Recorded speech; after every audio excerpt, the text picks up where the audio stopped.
चलिए, lucky draw के through निकल के आया जी डिस्ट्रैक्शन।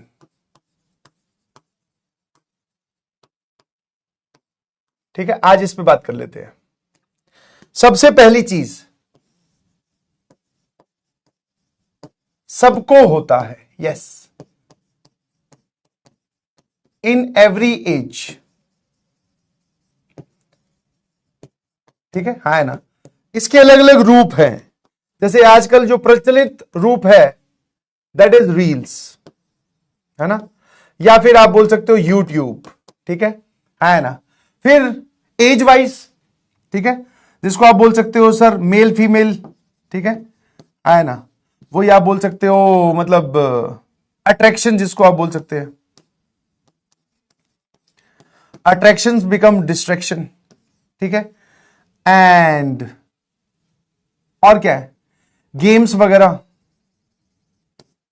ठीक है, या कोई भी और ऑनलाइन गेम। मेरे ख्याल से यही कुछ डिस्ट्रैक्शंस है ना। आज जो भी रील्स, यूट्यूब, सीरीज, कार्टून्स,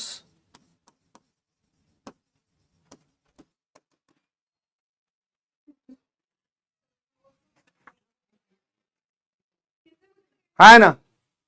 ठीक है, तो ये कुछ मेजर, हाँ इनकॉग्निटो, बिल्कुल सही, समझ गया तुम किस एरिया में डायरेक्शन में जा रहे हो, इनकॉग्निटो मोड। ठीक है ना। Now these are the major distractions. अगर मैं कोई बोलूं कि देयर इज, जैसे मान लो कोई आपको एक सवाल दिया गया मैथ्स का, तो उस पर एक फॉर्मूला लग रहा होता है जो सटीक आपको आंसर तक पहुंचाएगा, बट कुछ सवाल ऐसे भी होते हैं सर जिसपे एनालिसिस लगता है। अब मैं मैथमेटिक्स की लैंग्वेज में समझा रहा हूं, ध्यान रखना। तो क्या ऐसा है, अब सीरियस होकर सुनिए मेरी बात, समझ में आएगी नहीं समझ में आया ना। तो क्या ऐसा जिंदगी की हर एक प्रॉब्लम ऐसी है जिसका एक सटीक सॉल्यूशन है? तो आंसर इज नो। आपको अपने आप के खिलाफ जाना पड़ेगा, समझ में आया। इन सबको अवॉइड करने के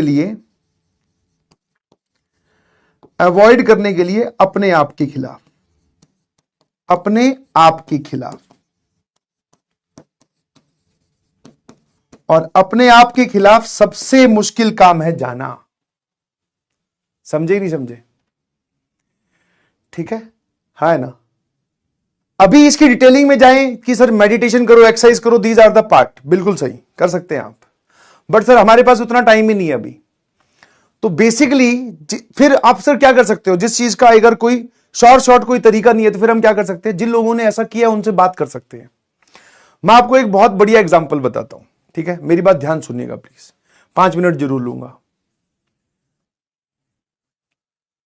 जब मैं जयपुर में पढ़ाता था, तो उसी टाइम पीरियड पे मेरा जो भाई है छोटा, वो जयपुर में किसी इंजीनियरिंग कॉलेज में पढ़ता था, प्राइवेट इंजीनियरिंग कॉलेज में। ठीक है ना।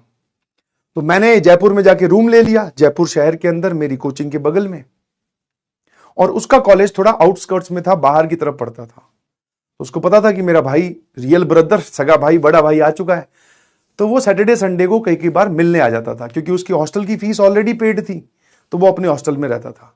फिर जैसे ही उसका वो 3rd ईयर कंप्लीट हुआ, फाइनल ईयर में फिर वो मेरे साथ शिफ्ट हो गया। बट जब वो मिलने कभी कभी आता था, ध्यान सुनना, तो उसके साथ उसका एक दोस्त आता था कॉलेज का। ठीक है ना। और वो दोस्त निहायती मोटा था। एक तो होता है मोटा हेल्दी, एक होता है बहुत मोटा, मतलब जिसको थोड़ी प्रॉब्लम होगी आगे चलकर, ये बात उसको भी पता थी। ठीक है, और गड़बड़ होने वाली है सिचुएशन, ये बात उसको पता थी। तो ऐसे ही वो एक दिन मिलने आया, तो मैंने भी बोल दिया, दोस्त ही है, छोटे भाई का दोस्त है, तो मैंने बोल दिया, मैं कहा यार थोड़ा वजन ज्यादा है, उस टाइम पे मैं पतला हुआ करता था, तो मैं कहा थोड़ा वजन ज्यादा थे, वो दिक्कत नहीं होती? वो बोलता हाँ भैया दिक्कत होती है। मैं कहा फिर इसका कुछ इलाज कर। मैंने वही जो एक बड़े का काम होता है, ज्ञान देना, मैंने ज्ञान पेल दिया। तो वो बोला कि कुछ नहीं बोला बेचारा, क्या बोलता, मैं उसके बड़े भाई का, मैं सॉरी दोस्त का बड़ा भाई हूं। तो कुछ नहीं, वो लोग चले गए अपने हॉस्टल चले गए। फिर वो छोटा भाई जो है वो आता गया, सैटरडे संडे को मिलने आता था, या फिर रुक जाता था मेरे पास ही। काफी दिनों तक उसका वो दोस्त नहीं आया, है ना। और मैं वो भूल भी गया था कि उसका कोई दोस्त है बहुत मोटा सा, क्योंकि मुझे उसके दोस्तों से क्या करना है। जब वो फाइनल ईयर में आया, फाइनल के मिड में, मतलब मेरे से मुलाकात होने के करीब करीब 4-5-6 महीने बाद, 5 महीने पकड़ के चलो, वो अब की बार फिर आया, क्योंकि अब वो भाई मेरे साथ ही शिफ्ट हो गया था, तो वो उससे मिलने आया था हॉस्टल से। भाई मेरे साथ शिफ्ट हो गया था, बाइक लेके अपने कॉलेज जाता था वापस, मैं और दोनों भाई एक ही कमरे में रहा करते थे। तो उसका दोस्त उसके पास मिलने आया या पता नहीं पढ़ने आया, कुछ लेने आया, तो मैं उसको पहचान ही नहीं पाया, है ना। फिर उसने, छोटे भाई ने बताया ये वही लड़का है जिसको आपने बोला था कि वजन कम कर। और अब की बार मान लो अगर वो पहले 100 किलो पे था, तो वो करीबन करीबन अपने आप का 20-25 किलो वजन कम कर चुका था। अब ये एक मेहनत वाला काम है। मैंने उसके आराम से बैठा के पूछा, मैं कहा भाई ये कैसे किया, कहां से आई मोटिवेशन? वो बोलता है भैया एक बहुत ही फनी इंसिडेंट है। मैं कहा बता। बोले जिस जिम में मैं जाता था ना भैया, बोले जिम तो मैंने चालू कर रखी थी बट रेगुलर नहीं था, कभी चला गया, 1 हफ्ते चला गया, 2 हफ्ते नहीं गया, बाहर का कभी खा लिया कभी नहीं खाया, मतलब एक अनइवन सा शेड्यूल था, जैसे आप अपनी पढ़ाई में करते हैं। कभी इच्छा हुई तो बहुत पढ़ लिए, कभी डिमोटिवेशन आने लगा तो स्कूल का भी काम नहीं कर रहे हैं, कोचिंग का भी नहीं कर रहे हैं। तो उसने बोला यही चलता रहता था भैया। मैं बहुत बढ़िया। फिर मैं कहा यार वो फनी इंसिडेंट क्या है? बोले उसके पास है ना तब ये डिजिटल वेइंग मशीन चालू हुई हुई होती, या फिर नई नई आई होंगी, आप बोल सकते हैं। बोले उसके पास एक डिजिटल वेइंग मशीन थी। तो बोले जिस दिन मैं उस पर जिम ज्वाइन की थी, उस दिन मैंने अपना वजन मेजर किया था, वो था 115, 16, 17 करीब, इतना ही उसने बताया, 115 किलो, 116 किलो। बोले जब मैं थोड़े दिन उसके पास में जिम गया, तो बोले ऐसी इच्छा होती है सबकी कि भाई कितना कम हो चुका है। बोले मैं उस पर जाके चढ़ा ना, उसने उसका वजन, डिजिटल वेइंग मशीन ने वजन 8 किलो कम बताया, और वो 1 हफ्ते से रेगुलर था। ठीक है, हाँ है ना। तो उसको लगा यार बात तो है, मेहनत कर रहे हैं, आउटपुट आ रही है। उसने अपनी मेहनत और बढ़ा दी। बोले अब जो ये बाहर का, जो ये मेरे पास जो थोड़ा है ना अंदर से एक दोगलापन है कि बाहर का भी खा ले रहे हैं, कभी जिम आ रहे हैं कभी नहीं आ रहे हैं, तो बोले भैया फिर वो मैंने वो बंद कर दिया, क्योंकि अब मुझे अपनी मेहनत का रिजल्ट दिखने लगा था। मैंने कहा वाह यार। मैं कहा इसमें फनी क्या है? बोले वो भैया, वो उस दिन जो उसने डिजिटल वेइंग मशीन ने जो वजन दिखाया था, वो गलत वजन दिखाया था। मेरा वजन उतना ही था, कुछ कम हुआ नहीं था, बट उसने 8 किलो कम दिखाया किसी एरर की वजह से। तो मुझे ऐसा लगा कि मेरी मेहनत की वजह से मेरा वजन कम हो रहा है, और उसके बाद में मैंने वेइंग मशीन की तरफ कभी देखा ही नहीं। और बोले मैं अपनी मेहनत करता गया, और आज सच में मेरा 20-25 किलो वजन कम है। समझ पा रहे हो? हां, डिजिटली एरर की वजह से।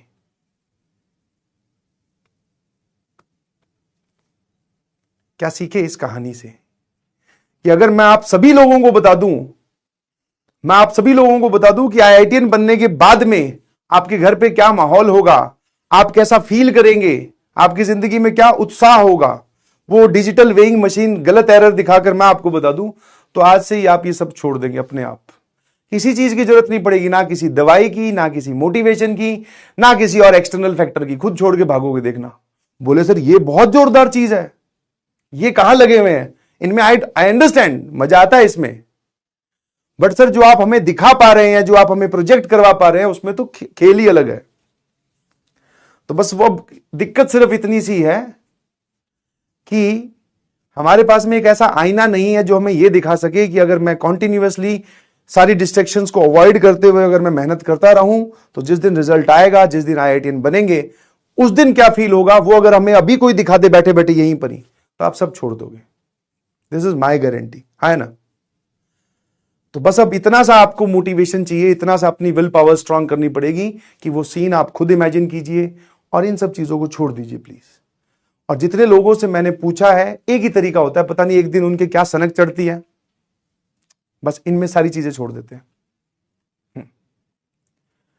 और अंदर से आपको विल पावर बहुत स्ट्रांग करनी पड़ेगी, अपने आप के खिलाफ जाना पड़ेगा।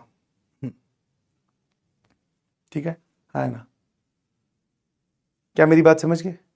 और आप, मैं तो ये बोल रहा हूं कि एक बार जैसे अपने आप के काम को ना, जैसे अपने वापस maths connecting to real life, कहीं पर मान लो कोई सवाल आ गया, 1/x+1 + 1/x+2 + 1/x+3 + 1/x+4, ऐसे करके एक रैंडम सा सवाल दे रहा हूं, मान लो 7, मुझे नहीं पता इसका आंसर क्या आएगा। इसमें सभी का एलसीएम एक साथ ले लें, है सॉल्व करने के लिए, ऐसे ही सबका एलसीएम एक साथ ले लो। सर राय तो बहुत फैल जाएगा, इसके ऊपर 3 टर्म जाएंगे, इसके ऊपर 3 टर्म्स, इसके ऊपर 3 टर्म्स, इसके ऊपर 3 टर्म्स। मैं कहा हाँ, तो तूने क्या किया एलसीएम लेने से पहले, अपने स्टेप को प्रोजेक्ट किया कि हां अगर मैं एलसीएम लूंगा तो बहुत गंदा सा कुछ आ जाएगा, जब मैं एलसीएम लूंगा तो बहुत गंदा सा कुछ आ जाएगा, जब मैं एलसीएम लूंगा तो बहुत गंदा सा कुछ आ जाएगा, सिचुएशन खराब हो जाएगी, है ना। तो फिर अब आप इसको छोड़कर कुछ और सोचोगे, बोले सर ये एलसीएम वेलसीएम तो नहीं, कुछ और सोचते हैं। सेम जब आप इस काम पे जा रहे हो, इमेजिन कर लिया करो ना ये पहले कि अच्छा अब मैं यहां से स्टार्ट होऊंगा, ये फील करूंगा, ये करूंगा, उसका एंड पॉइंट क्या है, फिर क्या होगा। फिर जब मैं यहां पर हूं तो मैं और गिल्ट में चला जाऊंगा। मैं स्टार्ट करूंगा, एक पूरी वेब सीरीज देख दूंगा, देखने में बड़े मजे आ रहे होंगे, वाह सर, है ना, मिर्जापुर या कोई सी भी। जब वो वेब सीरीज खत्म होगी फिर क्या होगा, फिर सर हम फिर झंडा उठा लेंगे बैकलॉग का, सर टाइम वेस्ट हो गया, कैसे हम अवॉइड करें। होगा क्या, रायता और फैल जाएगा। तो किसी भी काम को शुरू करने से पहले एक बार उसके आउटकम्स वहीं से ही देख लिया करो कि क्या होने वाला है। दोस्त का फोन आया है, उठा लिया आपने, जाने से पहले 2 सेकंड का टाइम लो और सोचो कि क्या करेंगे। कुछ नहीं सर, जाएंगे थोड़ी देर बाइक पे गेड़ी मारेंगे, ठीक है, इधर उधर की फालतू बकवास करेंगे, 1-1.5 घंटा इधर उधर मार्केट में घूम फिरा के वापस आ जाएंगे। जब वापस आके बैठोगे तब किस लेवल पे होगे, जहां भी हो, जिस भी लेवल पे हो, उससे और नीचे। तो क्या आपको जाना चाहिए, अंदर से आवाज आ जाएगी साफ साफ। सिंपल सी कहानी है भाई, ठीक है ना। और ये जो कर गया वही IITian बनेगा, ये समझे। आप खुद सोचो ना, सेलेक्ट करवाने की या आपको IIT में पहुंचाने की एक वजह है, क्योंकि आप बनना चाहते हैं ना। वहां तक ना पहुंचाने की कितनी वजह है, लाखों करोड़ों, 1 करोड़ की पावर 1 करोड़ वजह है। अब आप देखिए कि आप किसको सेलेक्ट करना चाहते हैं। I hope you got my